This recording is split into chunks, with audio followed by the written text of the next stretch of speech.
नमस्कार। चलिए, आज एक बहुत ही दिलचस्प सफर पर चलते हैं।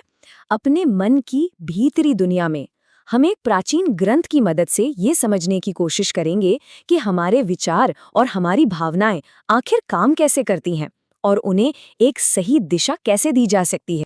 कभी ऐसा ख्याल आया है कि हमारे अंदर, हमारे मन में ऐसी कौन सी छिपी हुई ताकतें हैं जो हमारे सोचने के तरीके और हमारे कामों को, मतलब हमारे एक्शंस को कंट्रोल करती हैं, और वो भी अक्सर हमें पता चले बिना। चलिए, आज इसी पहेली को थोड़ा और सुलझाते हैं। तो ये जो ग्रंथ है ना, वो हमारे मन की तुलना एक बहुत ही गहरी शांत झील से करता है।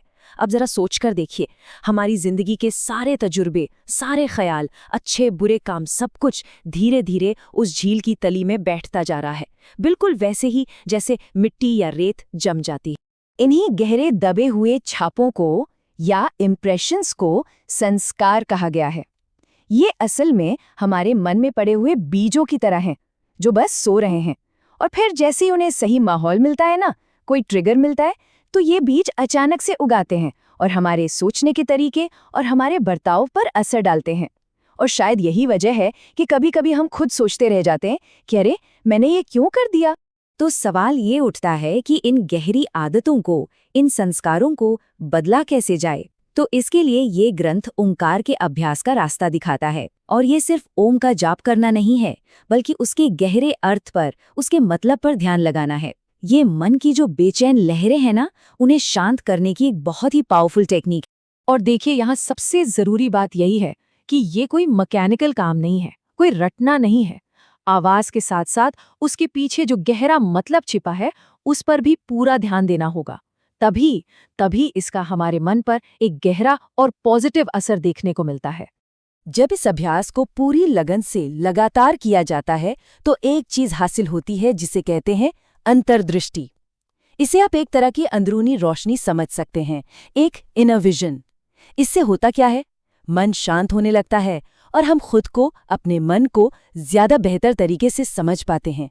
और इसका असर ये होता है कि हमारी दिमागी और यहाँ तक कि शारीरिक परेशानियां भी धीरे धीरे कम होने लगती हैं। लेकिन ये रास्ता इतना आसान भी नहीं है। ये सफर चुनौतियों से भरा हुआ है। और ये ग्रंथ हमें 9 बड़ी रुकावटों के बारे में बताता है, जिन्हें अंतराय कहा गया है। ये वो बाधाएं हैं जो हमारे मन को इस रास्ते से भटका सकती हैं।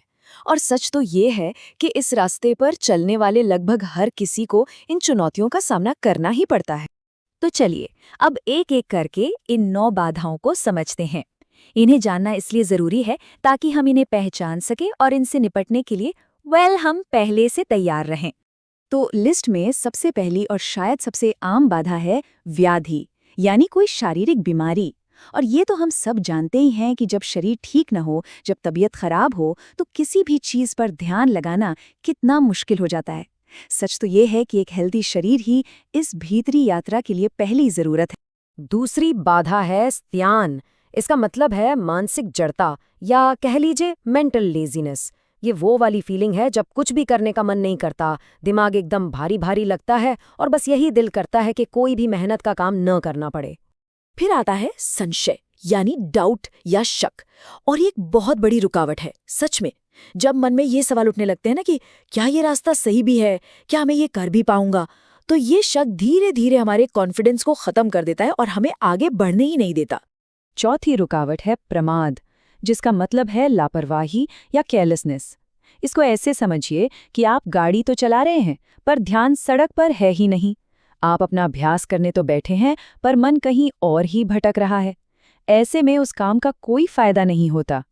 इसके बाद है आलस्य। इससे तो हम सब अच्छी तरह वाकिफ हैं। ये वही काम को टालने वाली आदत है। चलो आज नहीं, कल कर लेंगे। और यही सोच हमें रोज के अभ्यास से, हमारी प्रैक्टिस से दूर कर देती है। छठी बाधा है अविरति। इसका मतलब है दुनिया की चीजों के पीछे भागना, बाहरी चीजों के लिए एक लगातार खींचाव महसूस करना। जब हमारा मन हर वक्त नई चीजों, सोशल मीडिया या एंटरटेनमेंट के पीछे ही दौड़ता रहेगा, तो सोचिए वो अंदर की तरफ कैसे मुड़ेगा, शांत कैसे होगा। ये लगभग नामुमकिन हो जाता है। अब 7वीं बाधा थोड़ी पेचीदा है। इसे कहते हैं भ्रांति दर्शन, यानी चीजों को गलत समझना, एक तरह का भ्रम। ये तब होता है जब हमारा मन असलियत को तोड़ मरोड़ कर हमारे सामने पेश करता है, जैसे अंधेरे में रस्सी को सांप समझ लेना। ये भ्रम हमें सही रास्ते से बहुत दूर ले जा सकता है।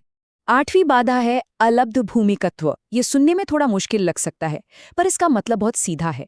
ये वो फ्रस्ट्रेशन वाली फीलिंग है जब लगता है कि हमें एक ही जगह अटक गए हैं, कोई प्रोग्रेस ही नहीं हो रही है। और ये निराशा कई बार इतनी बढ़ जाती है कि अभ्यास छोड़ने का मन करने लगता है। और फिर आती है आखिरी 9वीं बाधा, अनवस्थितत्वानि। ये वो स्थिति है जब आप मंजिल के बहुत करीब पहुंचकर भी फिसल जाते हैं। मतलब आपने ध्यान की एक अच्छी स्टेट को पा तो लिया, पर आप वहां टिक नहीं पाते, मन स्थिर नहीं रहता और वापस अपनी पुरानी आदतों में, पुराने ढर्रे पर लौट जाता है। तो इन सारी 9 बाधाओं के बारे में जानने के बाद जाहिर है मन में सवाल आएगा कि फिर इस मुश्किल सफर पर आगे बढ़ा कैसे जाए। पर अच्छी खबर ये है कि यह ग्रंथ सिर्फ समस्याएं ही नहीं गिनाता, बल्कि हमें इसका हल भी बताता है। ग्रंथ में एक बहुत ही खूबसूरत मिसाल दी गई है। वो कहते हैं कि जब भी रास्ते में ऐसा लगे कि आप फंस गए हैं, अटक गए हैं, तो निराश मत होइए। इसे ऐसे समझिए जैसे कोई बड़ा जहाज कीचड़ में फंस गया हो। ये सफर का एक जरूरी हिस्सा है, ये आपकी कोई नाकामी नहीं है।